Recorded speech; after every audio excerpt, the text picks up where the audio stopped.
Hello, everyone.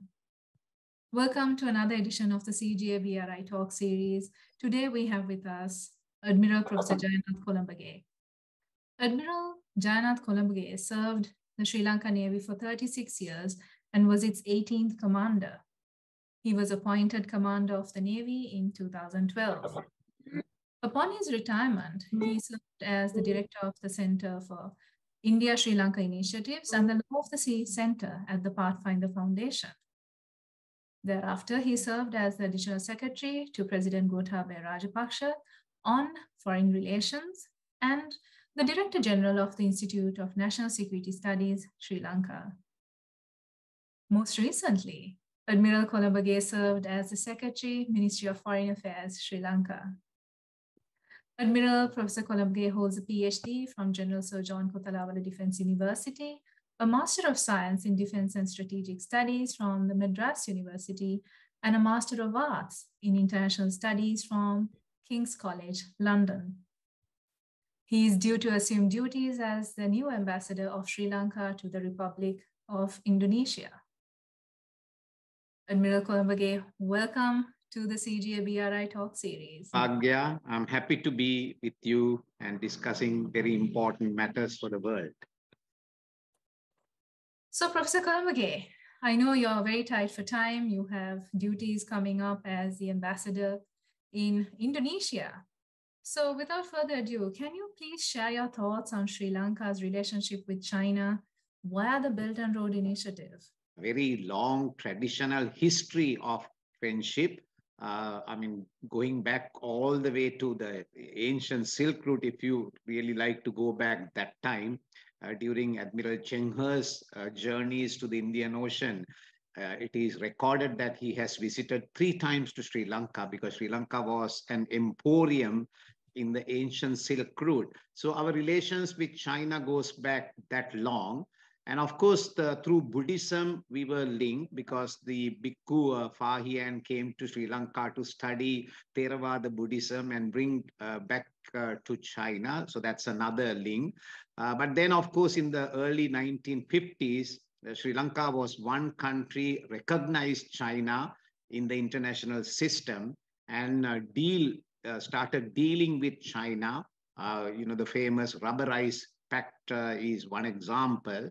And over a period of time, that relationship has grown to a very high level. And if I talk about the recent, a decade or so, because Sri Lanka had to experience a terrible internal armed conflict for nearly 30 years. Now, in that, there was unofficial lethal arms embargo by most of the Western countries. Practically, nobody was willing to give weapons to Sri Lankan government forces to fight. So there again, China became the #1 arms and ammunitions and military ordnance supplier to fight the war. So that was a very significant contribution, and that the conflict ended in 2009.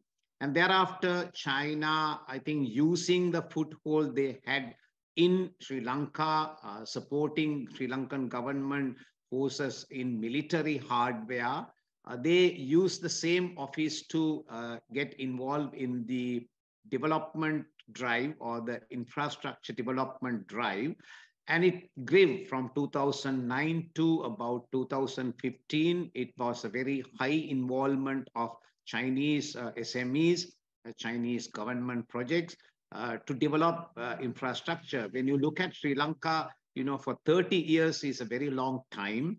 So there was a retarded development process in the country. We did not have a single expressway. So we needed expressway, we needed ports, airports, water distribution, and power generation. All these requirements were there after 2009. And then there again, China came to the scene. However, right now, it's not that easy because of the geostrategic competition in the Indian Ocean. There are alternative forces, or there are alternative initiatives coming into the Indian Ocean.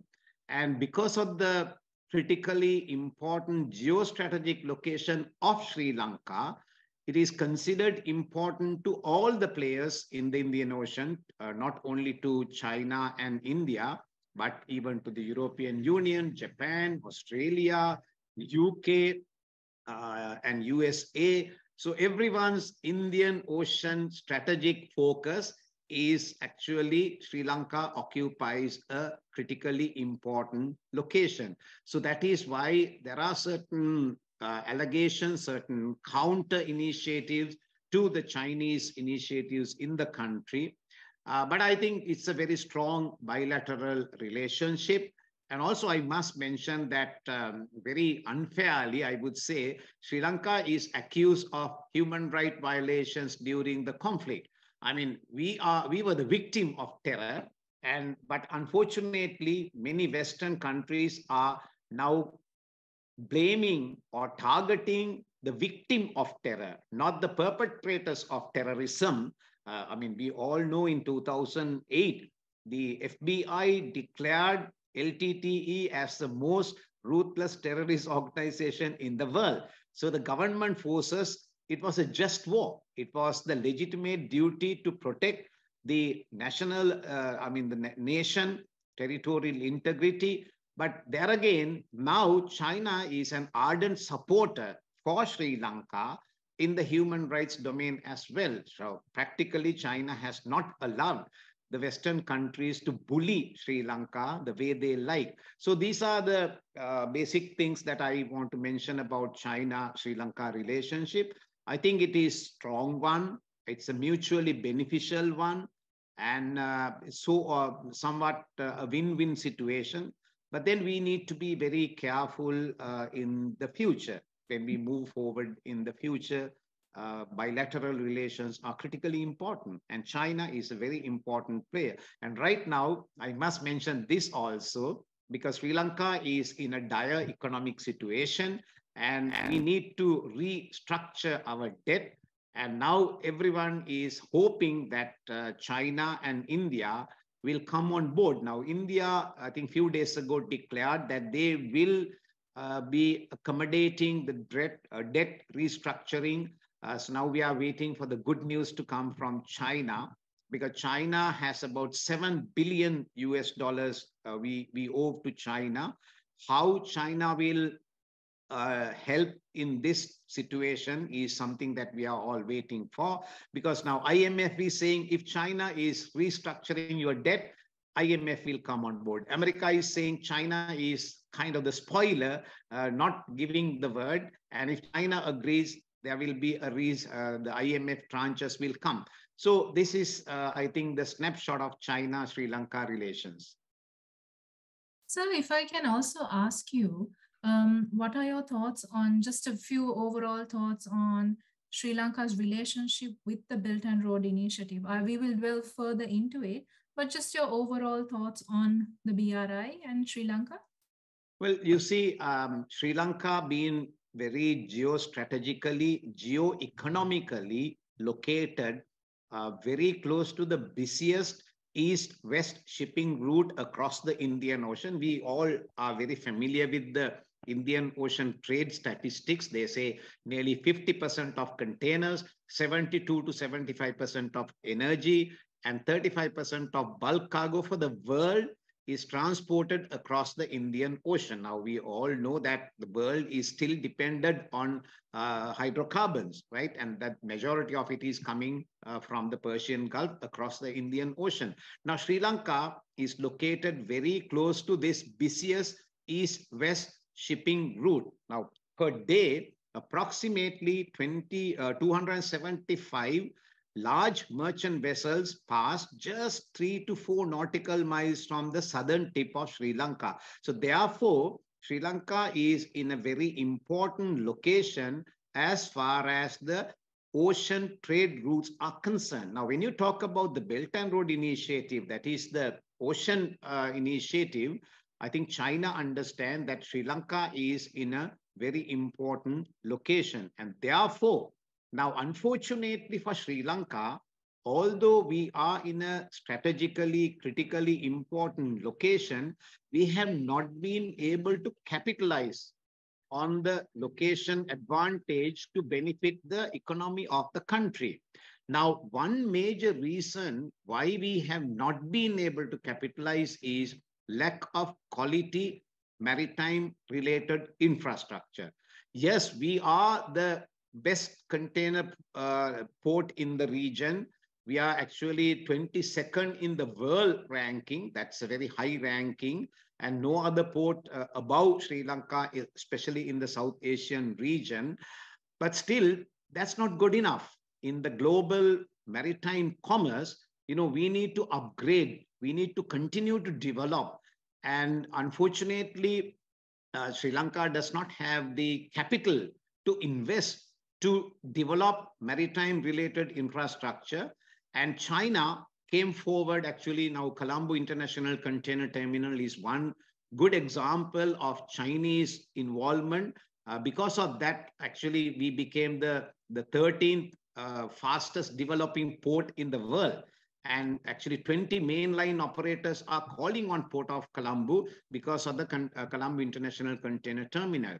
And then, of course, the Hambantota port is very strategically important because it is very close to the shipping route. They don't have to divert even few nautical miles to come to Hambantota. So huge potential for that. But actually, as far as BRI projects are concerned, the Port City project is the flagship BRI project in the country. It is we all know it's a mega development project. Nearly 276 hectares of land reclaimed. That is, the first phase is completed. And the second phase is nearing completion, that is development of infrastructure. And now the good news is we see the investment is coming to the Port City. But unfortunately, the Port City suffered a lot of setbacks due to the financial situations in the world.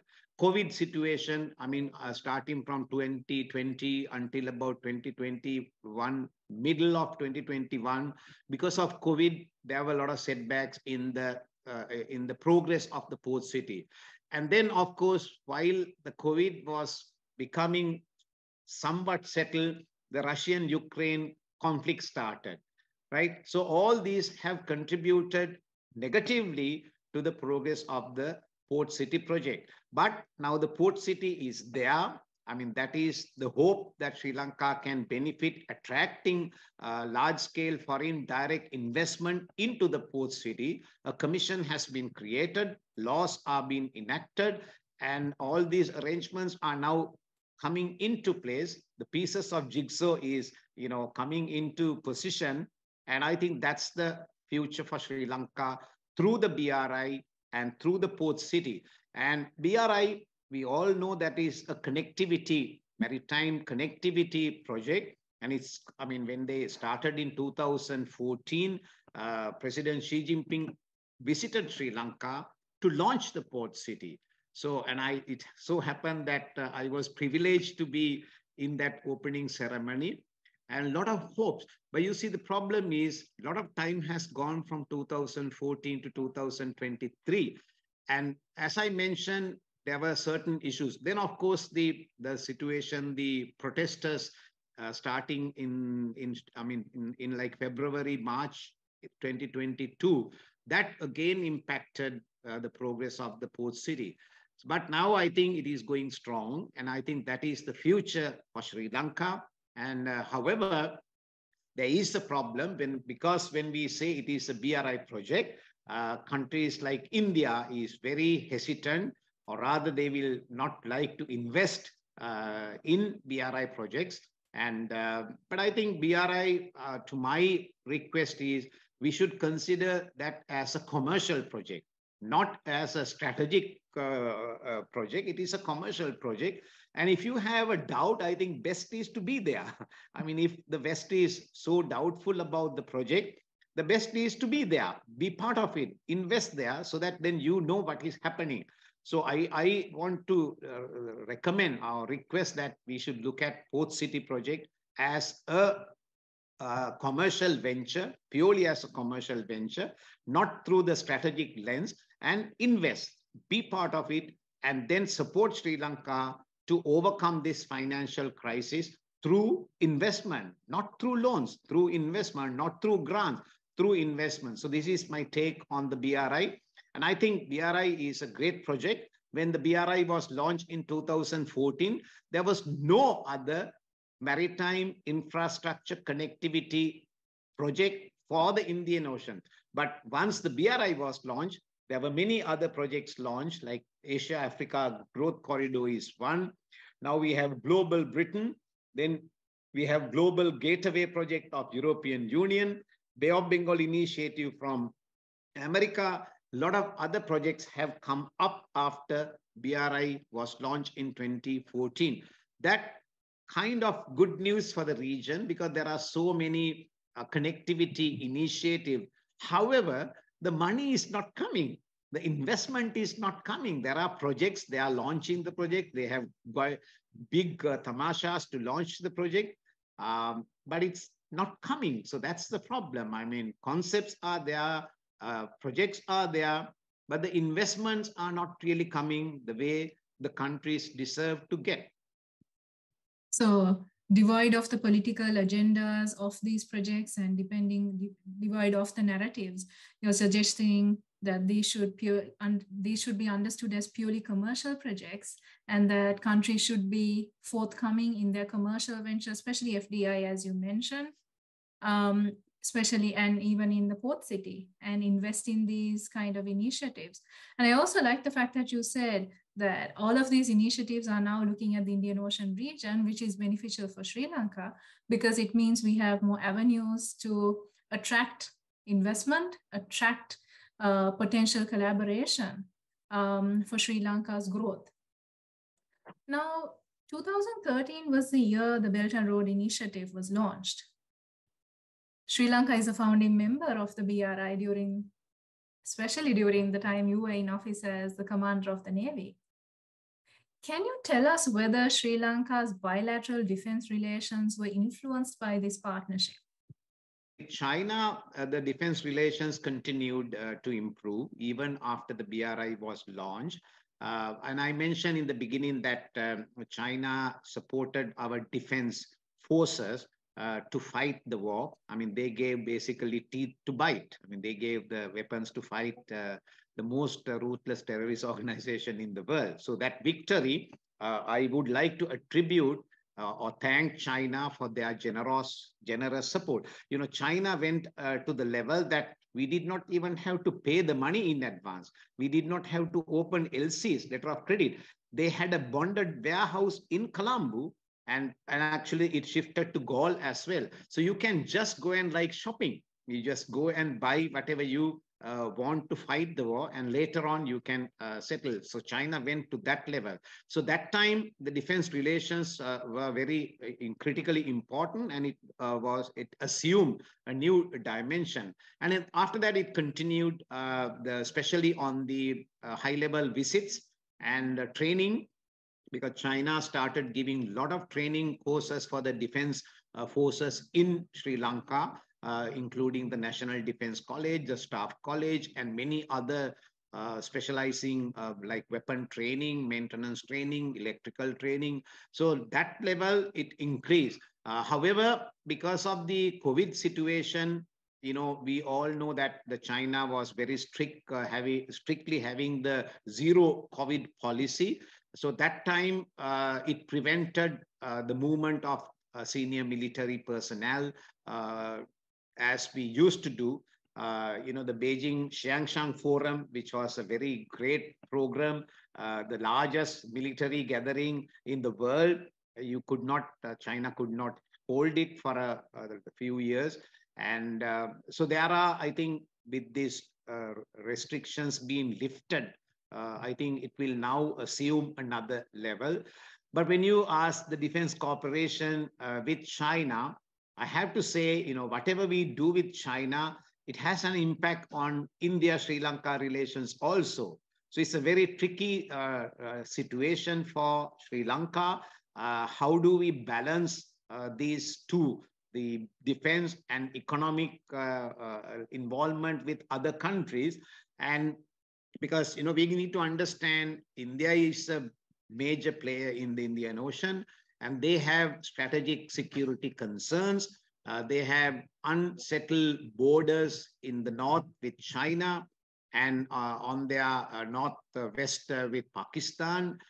So they are very jittery about the whole situation, rightfully so. I mean, India is a big country. Rightfully, they are very worried about strategic security. You need to give that assurance to India that no matter what, we will not allow anything to happen to the detriment of the Indian strategic security, right? So we need to separate defense relations with other countries, with commerce or the trade or the commercial contact, and we have to balance, and we have to keep India's strategic security concerns in mind when we deal with any other country, not only China, whether it is Japan, Australia, even USA.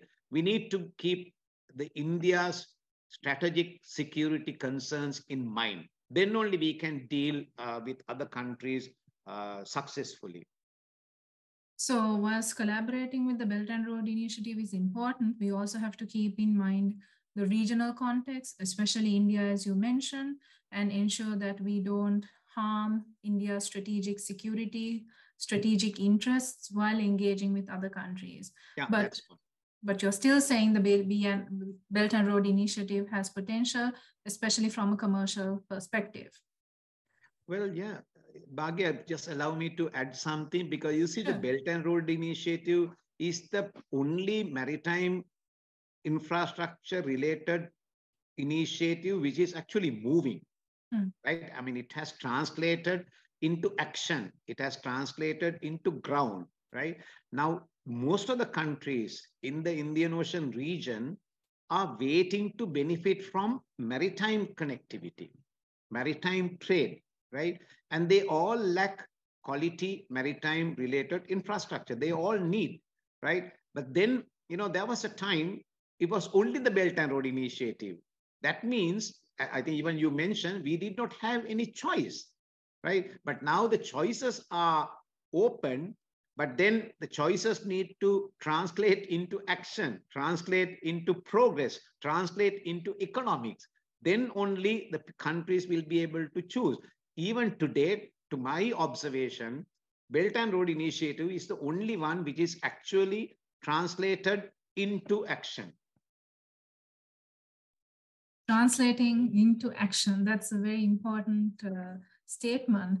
We have many projects, but none of them are actually materializing. Like you said, infrastructure connectivity, development, these are very important aspects, especially I think in South Asia, where we are not connected enough for business development, for commercial ventures. So that's an interesting input, Admiral Colombage.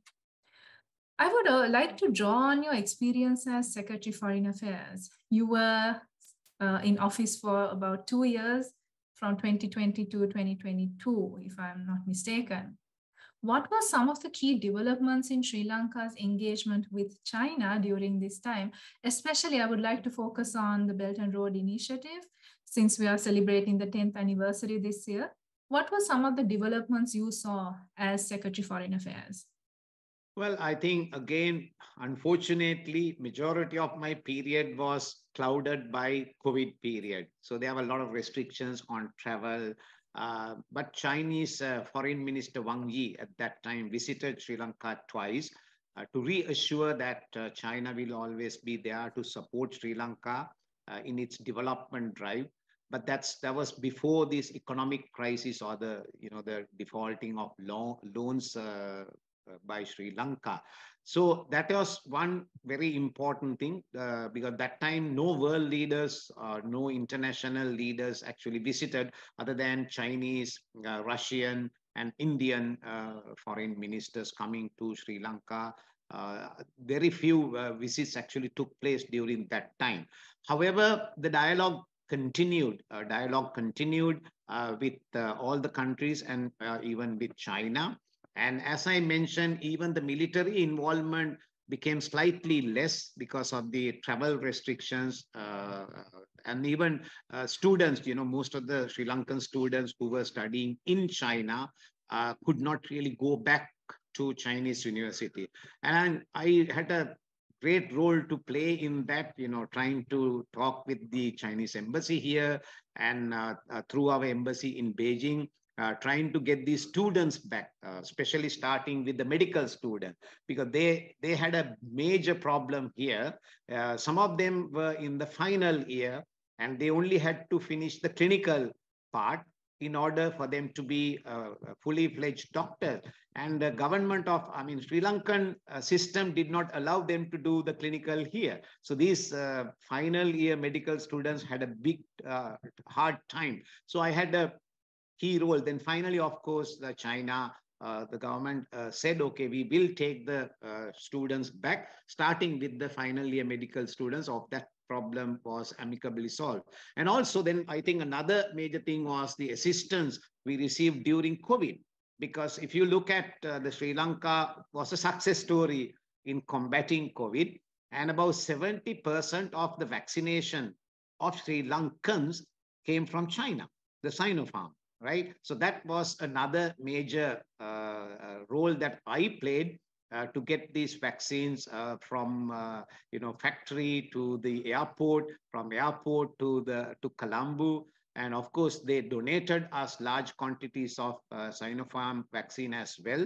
But then Sinopharm became the mainstay of our vaccination program, together with test kits. And that became, so that was another achievement, I think. Of course, we worked very hard to get these vaccines.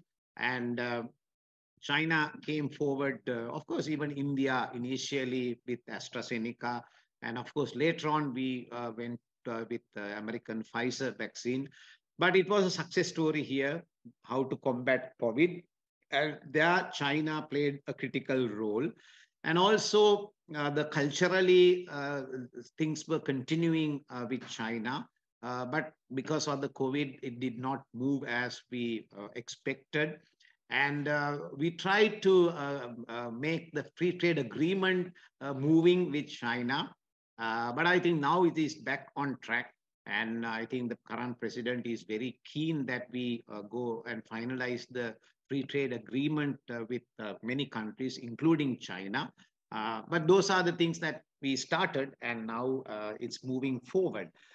So despite the COVID situation, and of course, then final few months of my secretaryship was, focus on Aragalaya as well.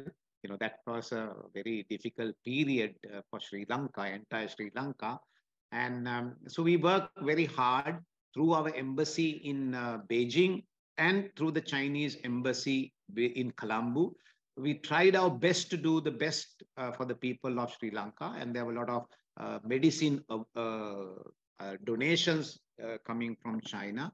So we coordinated that also. So these are some of the key achievements that I can mention to you. You mentioned about the assistance, the COVID-related assistance we got, especially the vaccines.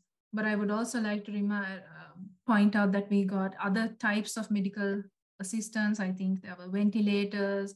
Yes, of course. There was a lot of medical other equipment coming in from China.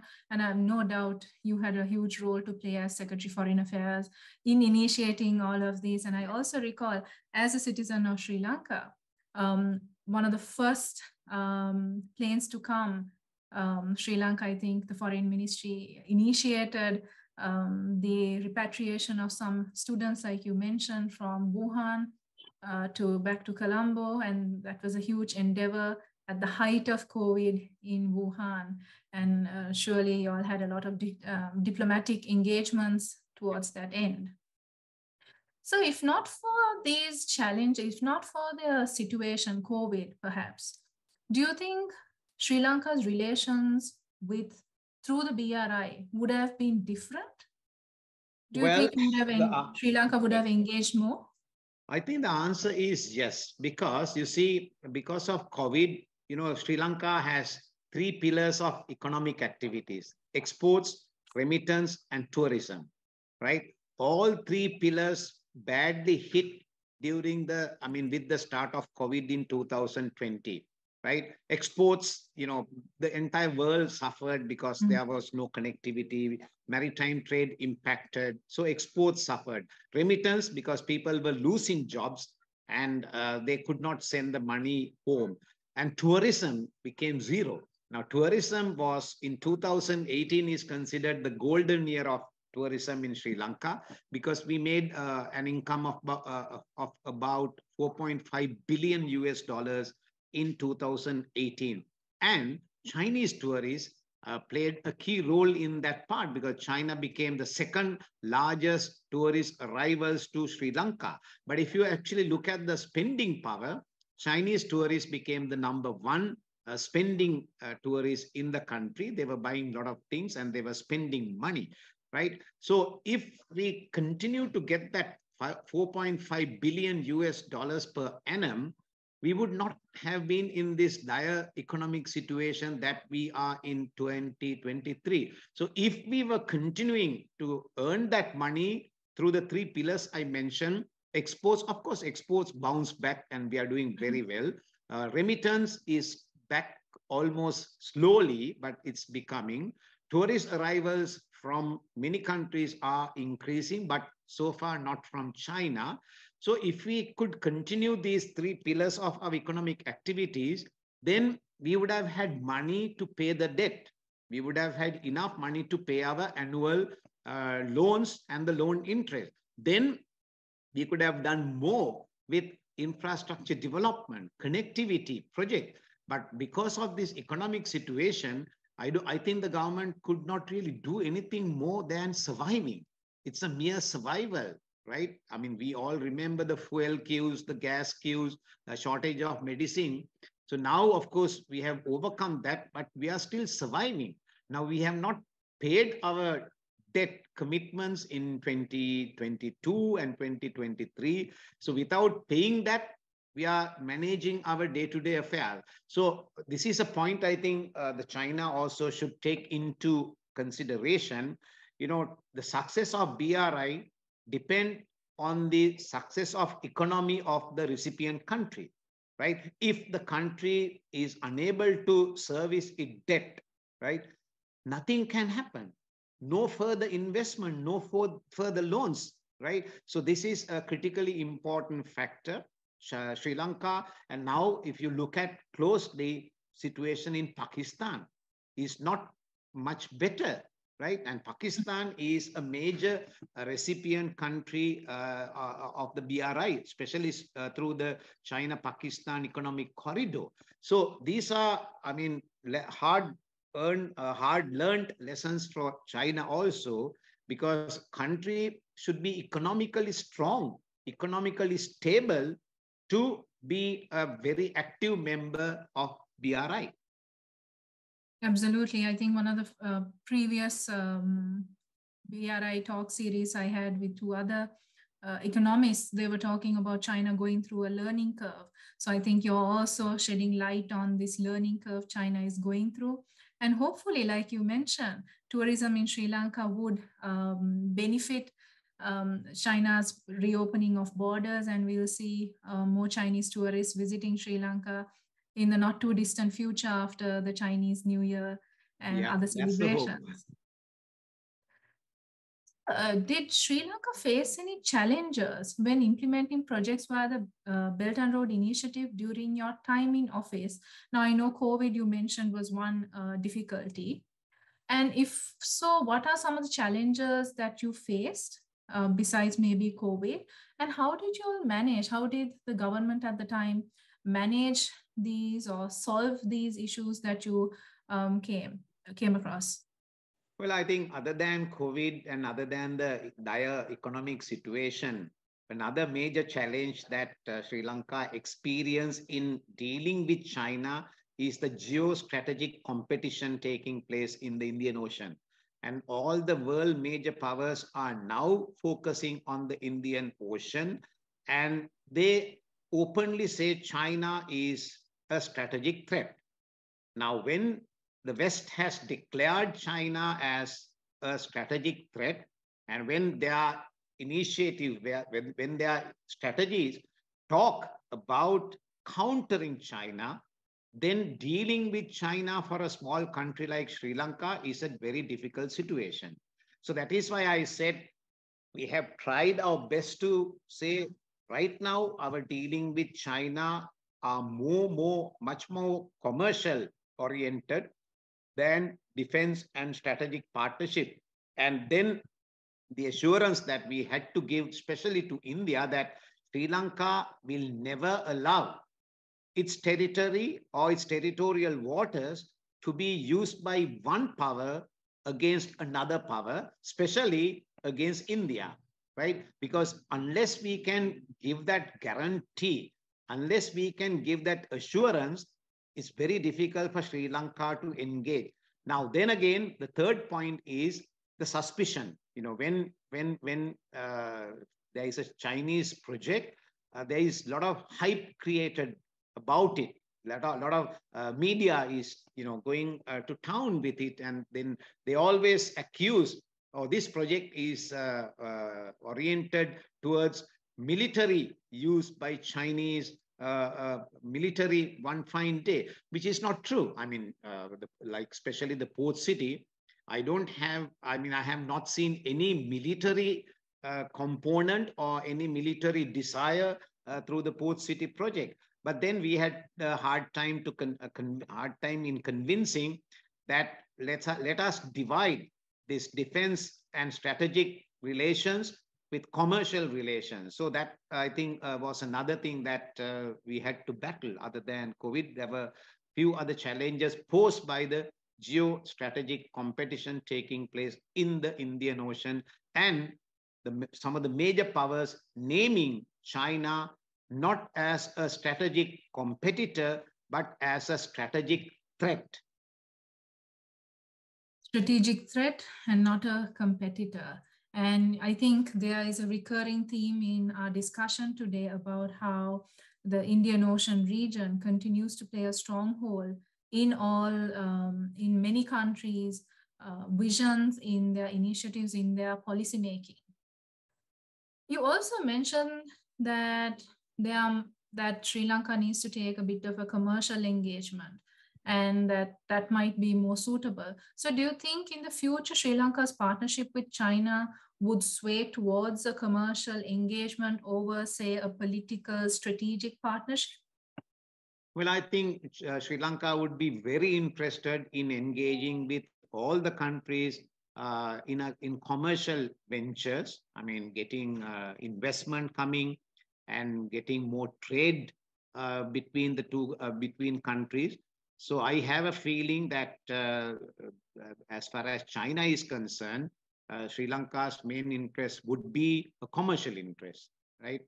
Because right now we are fortunate we don't have an armed conflict in the country. But still, we need to be ready should there be any, because as we all know that Indian Ocean is full of non-traditional security threats, whether it is piracy, gun running, human smuggling, drug, narcotic trade. So there are a lot of other non-traditional security threats that Sri Lanka is facing. Now, in that, we need to work collaboratively with all the players in the Indian Ocean. Not only one. Now, time and again, it is proven that Indian Ocean is too big for one power to handle. And there is no one can be considered as the net security provider in the Indian Ocean. Somali piracy is one classic example that collaborative engagement by different navies is the way forward to combat even non-traditional security threats. So that is a very important lesson. So therefore, it is critically important that we work in a collaborative manner with all the players in the Indian Ocean so that we can maintain the peace and stability of the Indian Ocean, which would enhance, which would contribute to increase maritime trade and maritime trade connectivity that in turn would benefit the economies of these countries. Absolutely. We have to also make use of the maritime sphere, the maritime environment afforded to us, especially Sri Lanka as an island nation. So Sri Lanka faced economic hardships towards the latter part of your tenure as a Secretary Foreign Affairs. What kind of assistance or commitments did Sri Lanka receive from China during this time? Well, I think this started, yes, of course, during the latter part of my tenure. The economy was going, from bad to worse. And so we wanted everyone to support us, China, India, America, UK, European Union, Japan. So basically, the discussion started at that time to seek help. And I think kind of we were a little late going to IMF. That's kind of the accepted now that we were a little late in going to IMF. And even when we went to IMF, we did discuss with the other bilateral partners, and we kind of got the green light to go ahead with the IMF, because we need the IMF to give credibility to Sri Lanka, to give confidence to the future economic activities of the country. And so not only China, but China was a major player, right? But of course, like our total outstanding external debt right now is, I think, hovering around 50 to 53 billion. And out of that, only China accounts for 7 billion US dollars. So China is not the major, creditor to Sri Lanka. But then Chinese loans came fairly late. I mean, in the sense, especially after 2009. So it added to our, debt situation, certainly, but it is not the reason. And also, I don't agree with the debt trap diplomacy. I don't think China wanted to trap us by giving us debt, and then we are unable to pay, then to trap. I mean, China would have given us loans because we asked for it. So it is us. So, but there are, as I mentioned, that China's BRI project depend on the economic success or economic stability of recipient countries. I think we should be smart enough to utilize whatever this funding for projects that are viable, for projects that can give benefit to the people. So there again, I think Chinese government should pay attention to, even when you are giving a loan, whether that project will benefit the people of that country. So we have few examples that certain projects have become white elephants. Certain projects are definitely benefiting the people. So that there again, I think Chinese government should pay attention to in that sense. So it was a very difficult time, but all these things started at that time. And now, of course, they are going on. And I think they are reaching the final stages of negotiation. And sooner we overcome this economic situation, the better.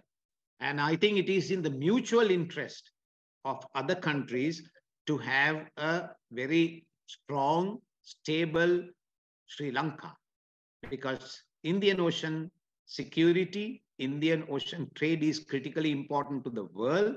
Sri Lanka is in a very important location, and it is in the interest of the region, interest of the world, that Sri Lanka stabilize its economy as soon as possible and start trading, start dealing with other countries on an equal footing.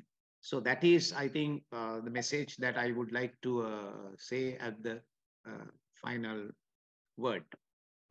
So that's very important advice. You're recommending that projects be viable, not just the recipient country, but the donor country should also be mindful of the loans that are coming in and the support they are giving for development. I think that's something not just Sri Lanka, but all countries through the BRI would benefit from. So prior to assuming duties as the Secretary Foreign Affairs, you engaged in research and teaching activities on China studies. Could you share some of your research experience with us? Well, you see, I was very fortunate, and I started my doctorship, PhD pretty late in my career, pretty late in my age, I would say. And then, of course, after I got my PhD, I was like looking for like what you are doing, looking to do things after my doctorship. And China was one country. Actually, I was invited to India, Pakistan, Bangladesh, Japan, and China. But then Sichuan University really invited me to be part of them, and they awarded a guest professorship. So I really enjoyed teaching in Sichuan University. So I did a lot of teaching there to, I mean, graduates or even master students and PhD students. I really enjoyed that. Then I also had the opportunity of working in HICO, the National Institute of South China Sea Studies.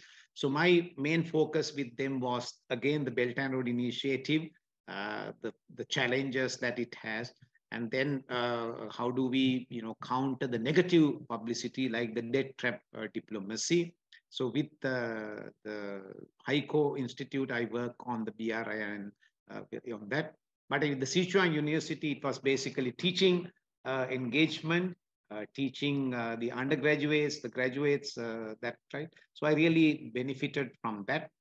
So I got a good input, insight to the Chinese academia as well. And I really benefited immensely from that. Do you think your academic background and experience contributed to your work as Foreign Secretary? And how has research taken you in this later path, like a career path? What are your thoughts on taking up research as a career path? Bhagya, I believe, I served in the Navy for 36 long years. So I was basically practically applying things, I was a practitioner. I was a practitioner of most of the things that we keep talking today. So at the end of my naval career, then I had a very successful academic career. So my practical experiences as a practitioner benefited my academic career, because I was not only talking about theoretical aspects, I was able to relate my practical experiences with the academic knowledge that I gained. So then military career, then academic career, then both benefited me immensely when I became a public servant again. So I could talk about anything, very confidently, because I have been part of it. I have been a practitioner throughout the conflict. I joined the Navy in 1978, and I could really relate the growth of the LTTE, how we combated, how we managed, and then final victory through the just war, and then our post-conflict reconciliation effort. So one area that I worked very hard during my secretaryship was basically on the post-conflict reconciliation, getting the long-term detainees released, payment of reparation, and also Office of National Unity and Reconciliation. So I became the focal point to all these organizations. And again, working with NGOs, until that time, the NGOs were seen as kind of enemy of the state. Nobody really liked to work with the NGOs. They only accuse the NGOs of, whatever they can find. But then I broke ice. I got the NGOs working with the foreign ministry, and then I linked them to the His Excellency the President through the foreign minister. And I was so lucky to have two foreign ministers who understood the need to do this reconciliation effort as quickly as possible, because we must put the conflict behind us and move forward. And I think I made a catalyst role in all these affairs. And I'm so happy and proud of the things that I achieved through that. And I became the contact point, the focal point for all these independent institutions created in Sri Lanka for post-conflict reconciliation, even land release, we played a critical role in, reducing the amount of land that we had to release. So that way, I think I'm very happy that I contributed through the experience that I had physically, and also I had the knowledge of working practically everywhere in the country, whether it is north and the east or north central, everywhere. So I use all that knowledge to serve the people. And I think I'm very happy that both ministers that I worked with appreciated my work. And I was there for nearly 2 years. So I can be very happy and contented about performance of my duty. A very content public servant. This is unheard of sometimes in Sri Lanka's public service. And I think you're a very versatile personality, being able to adapt to each of these different roles that you play, from being a naval person, a sailor, to an academic, to a different kind of diplomatic public servant, and now continuing this line going forward. Continuing our conversation on BRI, we would also like to know about some of the research on the subject of BRI in Sri Lanka. Now, especially perhaps during your tenure, there could have been establishment or development of research institutes or some major events that you might recall. In what ways do you think this ongoing BRI research can influence or maybe even reshape the macro level policy making in Sri Lanka? Well, I think academic discussion always help if the policymakers can listen to it, right? I mean, that's my observation. Academic discussions are critically important today because, they have the freedom of thought. They can translate those thoughts into words, right? But taking action on those is up to the government, basically. So whether the government can listen to the policy recommendations made by think tanks, individual researchers, I think that's something is the missing link. I mean, in Sri Lanka, that is something that I have seen as the missing link, right? There were a lot of discussions on BRI in Sri Lanka, various institutions. They launched the Lakshman Kadiragam Institute, Pathfinder Institute, Verite. They all, I think, did discuss about the Belt and Road Initiative implications and the way forward, right? So we need to learn from this research. And there were a lot of individual research. I think you are one who has really spent time researching on this topic through the Kotalawala Defense University as well. And Colombage University, the Faculty of Graduate Studies, I think they are doing a lot of encouraging students to study various aspects, including the BRI.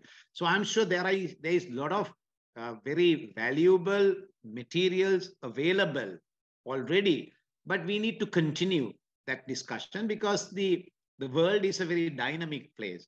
The research that we conducted 5 years ago may not be exactly valid today. So we need to continue to move on the academic research, think tank culture.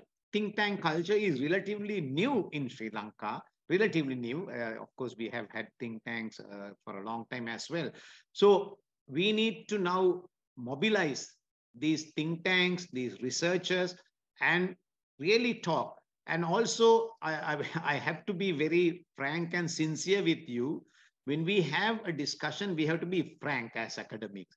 We need not, toe the line of someone and talk only what is pleasing to the organization. We need to come harsh on, reality. We need to base our research on facts, observation, interpretation, and perception, right? And then we have to tell. I think I have been very blunt in many forums to tell anyone, whether it is an American scholar or a Chinese scholar, look, this is what I feel. And my argument is based on this. It is up to you to take it. So that kind of research culture we need to develop, that we as academics talk what we really believe in, but not because we want to please someone, we want to please a political party, we want to please someone who has funded that event, not that way, because that is actually counterproductive if we do that. So we need genuine research. I think we have enough materials already on the table. but we need to continue and update our knowledge, update our research outcomes based on the changing dynamics. I mean, nobody anticipated the Ukraine-Russian conflict prior to 2022. We did not. But then see the dimension that it has brought into the world matters today. And environment is a time bomb, right? Waiting time bomb. Unless we all get together, right, shed our political strategic differences and work towards protecting environment, there won't be anything to trade with. So these are some of the things. So I think everything is now linked to each other, right? So we need to understand the changing dynamics of the world and changing situations of the world. Nothing is permanent in this world. We know that nothing is permanent. Everything is changing. Very fluid situation. We have to understand. So I feel that we should continue with the research work that we are doing and sincere, genuine research. But then it is up to the policymakers to listen to or to study, to take into account the research outputs, research outcomes into the policymakers, policy making. And I think we can really make a change. Impermanence is the only permanent factor, they say. And you also very succinctly brought out some important facts, such as translating academic research into policy making. Now, I want to follow up on that, sir. How do you think we can make policymakers actually hear or listen to some of these academic dialogues that are taking place? You also mentioned frank discussions. Some politicians don't appreciate these frank discussions. So how can we translate this academic research, the outputs, into policymaking? Well, I think, you know, whatever that when we have a conference, when we have a seminar, when we produce a paper, there should be some institution that we can forward it, we can submit it, right? I mean, it has to be some policy. I think one area a country like Sri Lanka lack is policy framework. I mean, policy formulation. I mean, otherwise we would not be in this position today, 73 years after independence. So there was a lack of policy, lack of policy formulation, policy coordination. So I don't have a good answer to your question immediately. But I think now, for example, the National Institute of National Security Studies, when they do a research, they send it to the ministry. They send it to the relevant ministries. Now, say, for example, if they talk about railway connectivity, they sent it to the ministry dealing with that. And now they have started asking for a feedback. After a few lapse of maybe month or two, they request a feedback, right?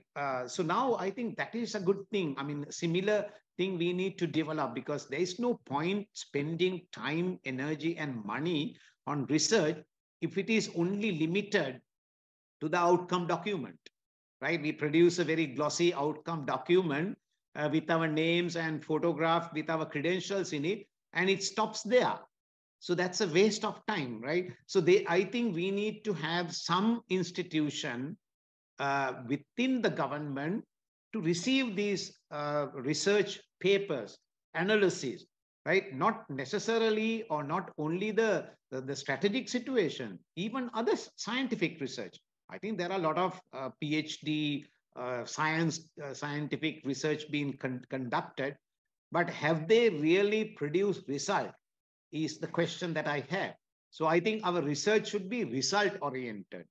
Now, results, you know, the independent think tanks or academics cannot implement these proposals. So who is going to listen to them? Who is going to analyze them? I'm not saying that when a research is done, the government should say, okay, let us implement your proposal 1, 2, 3, 4. No, not that. What I'm saying is we need some intellectual group to study that and then make firm recommendations to the government. I think that's one way to go, very need for a country like Sri Lanka. So doing a feasibility studies, looking at how to implement the recommendations in academic research and translating it into policy policies for a government is what you're suggesting. Yes, yeah. Before implementing even a project, it's better to create a discussion, right? Get the academics to talk about it, get the media to talk about it. But then, of course, when I say media, the media is, I think, especially in Sri Lanka, is very negative media we see, painting a very bad picture, and I don't know whether the media is independent or not, or whether they are being paid by someone to create some ideas. I don't know. But I think academics can do that. So final thoughts. How do you think Sri Lanka's relations with China would progress, especially since you're talking of the Belt and Road Initiative? How would Sri Lanka's relations with China progress via the Belt and Road Initiative? Can you use some key words to summarize or give prospects for Sri Lanka-China relations and collaborations in the future, especially seeing that this is the 10th anniversary of the Belt and Road Initiative?